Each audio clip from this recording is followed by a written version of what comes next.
Thank you for joining me today on Paint a Beautiful Picture. This is episode number 159.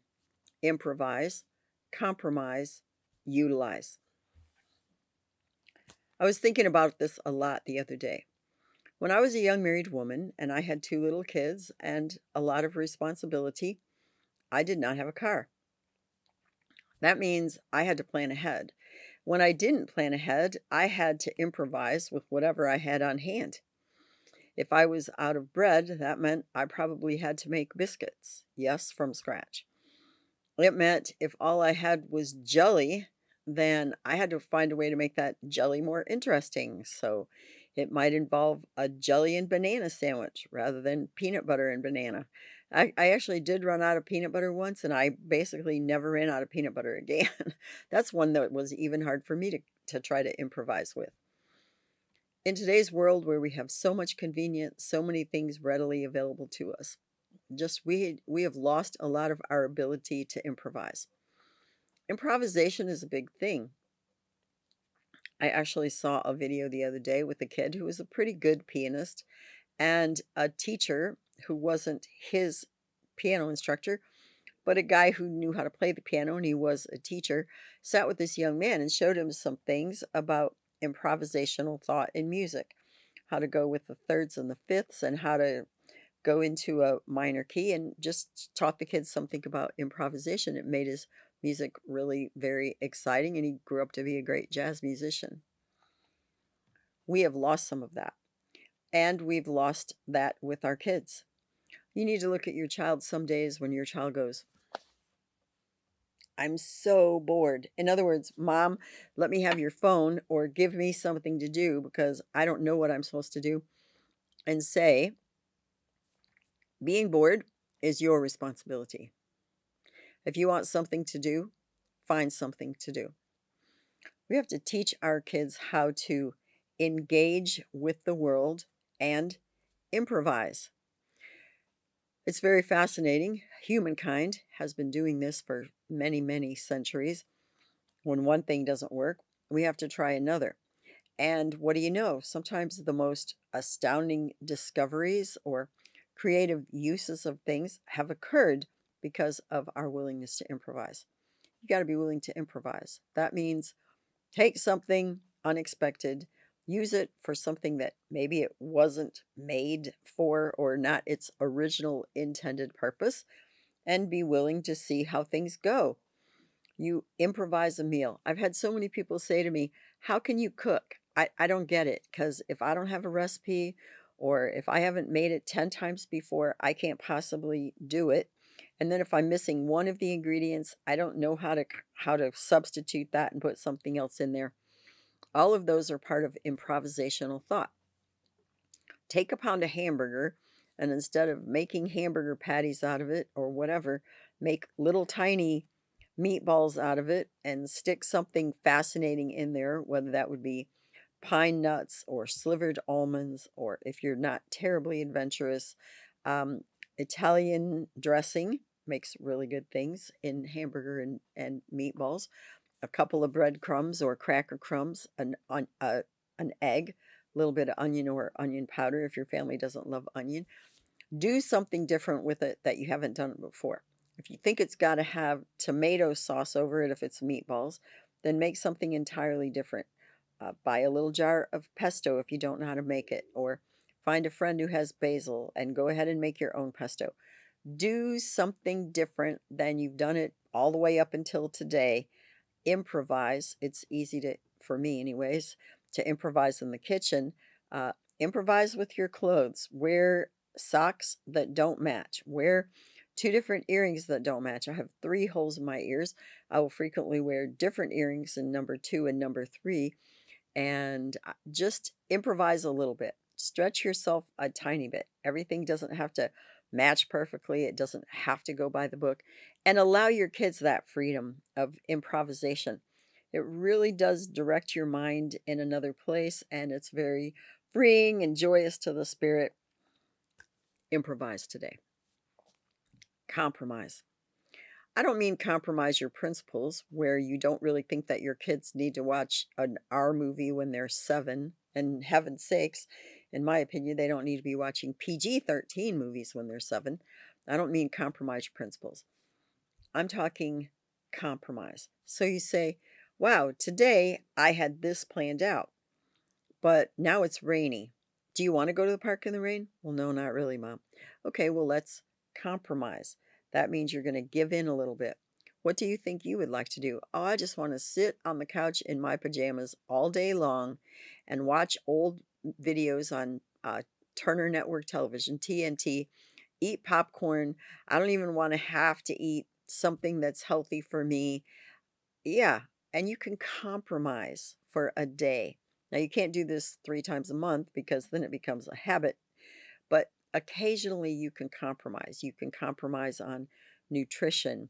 You can compromise on your stance that they need to get dressed and they need to have an active life and they need to be participative. And you can go, okay, yeah, let's have a day where all we do is lay around and we're a bunch of cauliflower and broccoli. In other words, you're going to veg out and watch TV, and maybe we'll just stay home in our pajamas all day and have hot chocolate and play board games, and we won't even turn on the electricity. This is also an element of improvisation, as you'll notice, and have candles lit instead. Yeah, let's just compromise some of our regular routine and do something entirely different. That's totally fun for kids. They really love that. They like to see you loosen up or change things a little bit. If you're a very well organized, established, disciplined parent, you're the exact one where occasional compromise is amazing and it does great things for the atmosphere and the interrelationships that happen inside of your home. And it helps your child understand that occasionally it's okay to compromise. Not your principles, that's not what I mean, but just in terms of what life usually looks, we can make some compromises and it's okay. Then utilize. I cannot tell you how often lately I've heard people say, oh, this isn't working quite the way that it used to. I'm just going to throw this away and go buy another one. Wow, really and truly? I grew up really poor. That's a fact. I did. My dad broke one of the claws off his hammer, and he was a carpenter. And I'm telling you, he used that same broken hammer for, I think, about 2 years. Because honestly, he couldn't afford to go to Sears and buy another Craftsman hammer. He didn't get one till his sister found out that he had broken his, and she got him one for Christmas. He used what he had. You need to utilize what you have. I'm going to tell you, I'm a quilter, as I've shared with you before. Sometimes I'll go buy old jeans that are kind of torn up at the knees or whatever. And especially when the Goodwill where I lived in Mississippi had them on sale for $1 a pair, I would look for the biggest pair of jeans I could get my hands on. So, a lady's 24 or a guy's 46. Those were gold mines for me because there's a lot more fabric in there than there is in some size 2 chickies little bitty jeans, that are short. That's not enough fabric. Cut them up and make a jean quilt for basically nothing. I can literally say to you that there have been times when my son and I were quilting and we didn't have the perfect fabric. We'd actually go look at the closet and yank out one of his shirts and utilize one of his shirts. And even though he had one shirt that he really loved, it was definitely one of his favorites. He allowed us to use that in a quilt. It was awesome. We utilized what we had. I will say to you that I've certainly done with this with buttons. In other words, some of your kids' outfits are too old to really be of much use, and you're going to turn them into rags, cut the buttons off. Or go to garage sales where people have things for 10 cents a garment at the end of the day and buy 20 or 30 of them. You're talking $2 or $3 with the kids. This is a really crazy activity, but it's pretty fun. Cut all the buttons off, pull all the old threads out, put them into a button jar or a button bin. And the next time one of your buttons comes off your shirt or whatever, you have them, and you're not going to Hobby Lobby or Joann Fabrics or Michaels and spending $3 on a cart of buttons where you get 4 or 5 buttons. Utilize what you already have. That's also true in the kitchen. So you go to make dinner and you open the fridge and there's nothing there. Instead of saying, well, let's just go out to eat, utilize what you have. You have a little bit of broccoli, but it certainly is not enough to steam the broccoli and have it with cheese sauce. Well, cut it up, put in raisins or dried cranberries, almonds or sunflower seeds with some mayonnaise, honey, and mustard, and make broccoli salad because that's probably enough for everybody to have a little. Utilize what you have. Improvise with your imagination. Allow your creativity to go a little bit wild and feel free occasionally to have a day where you compromise. My challenge question for you today is this: how do I do at improvising? In other words, everything doesn't go the way I want, so I'm going to improvise a new plan. How do I do at compromise? Can I occasionally really just let go and have a wild and crazy day with the kids? Usually we're supposed to do this on a particular day, but today it's rainy and we don't feel like going out of the house, and so school's been closed because of the severity of the thunderstorms. We're just going to have a different kind of a day at home and compromise what would normally be a very structured, ordinary day and try to have fun with it. And how do you do at utilizing what you have? Are you always quick to throw that thing away and just go buy another one, replace, replace, replace, rather than using what's at hand or fixing it up or dealing with it for a little bit longer? All of these are things that we as adults can help and share with our children as they're growing and developing as human beings and give them a sense of flexibility, a lot less rigidity, and sometimes just outright fun. Thank you so much for joining me today on Paint a Beautiful Picture. I will look forward to seeing you again soon. You may find additional information on our paintabeautifulpicture.com website.